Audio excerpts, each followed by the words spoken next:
Selesai ibadah, ayo. Kalau jamnya ibadah saya nggak mau. Selesai ibadah ya. 24 jam Tuhan kasih satu hari, betul ya? 7 hari dalam seminggu. 2 jam, paling berapa jam kita ibadah? Setengah 11, setengah 12, setengah 1. Mungkin sekitar 2 jam lebih kita ibadah. Masa kita nggak bisa kasih? Cuma 2 jam. 7 kali 24 jam. Yang Tuhan minta cuma 2 jam. Itu pun kita hitung-hitungan. Lalu berkata, Tuhan,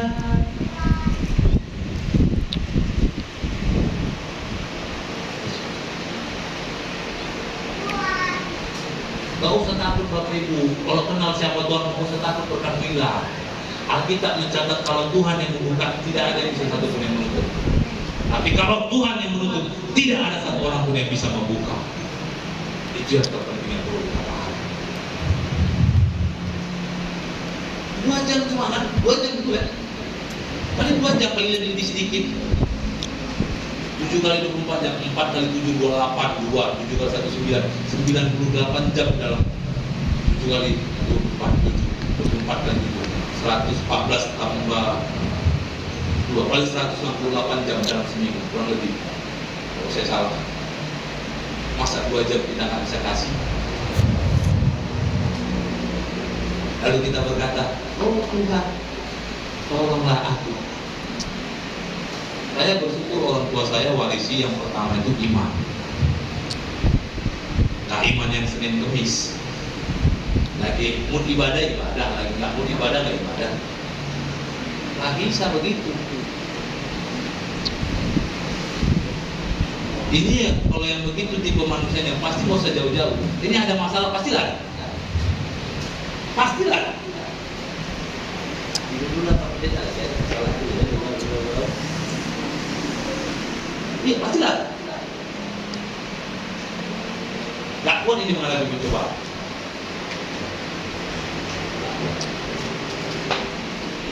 Tapi kalau orang yang bertahan, dia kuat menghadapi apa? Gak kecewa. Yang pertama itu jangan gampang bangga diri. Bersyukur kita. Saya berapa kali jumpa orang penting. Saya bilang kok, jamnya ibadah saya nggak bisa.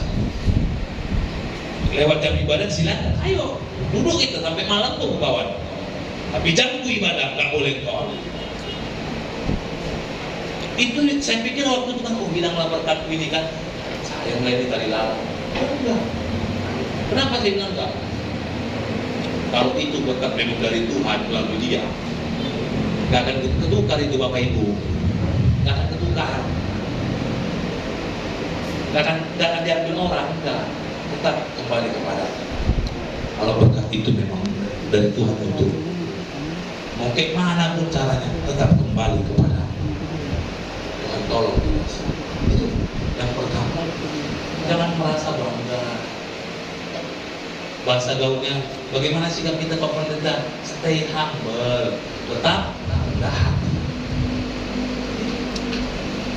Sekali-sekali berdoa, Tuhan tolonglah aku Tuhan, ketika kau berkati aku, tetapkanlah hatiku untuk rendah hati Tuhan. Begitu sekali-sekali berdoa, jangan tahunya ini.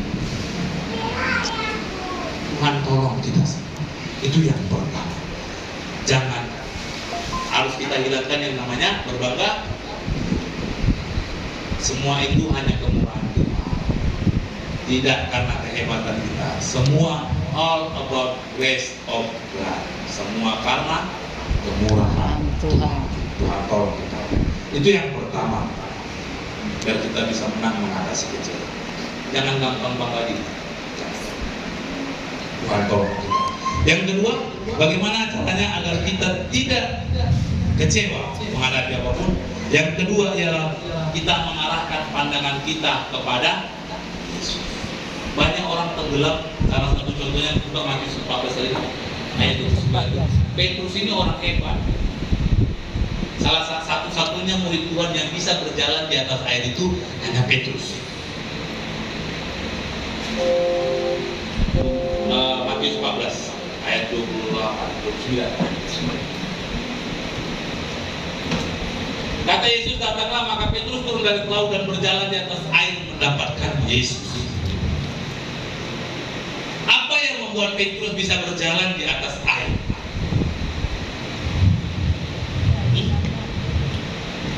Waktu Petrus fokus kepada Tuhan. Apa yang membuat kita tenggelam? Waktu kita seringkali dengar ucapan orang. Ayat 31-30. Tetapi ketika dirasanya tiupan angin, takutlah ia dan mulai gemetar, mulai tenggelam, lalu berteriak, Tuhan tolonglah aku. Apa yang seringkali membuat imanmu sehingga engkau tidak melihat mujizat? Ucapan orang. Seringkali kita termakan ucapan orang.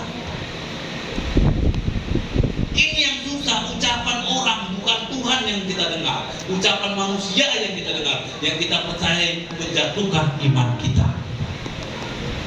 Makanya saya seringkali bilang, orang bilang apapun, orang urus.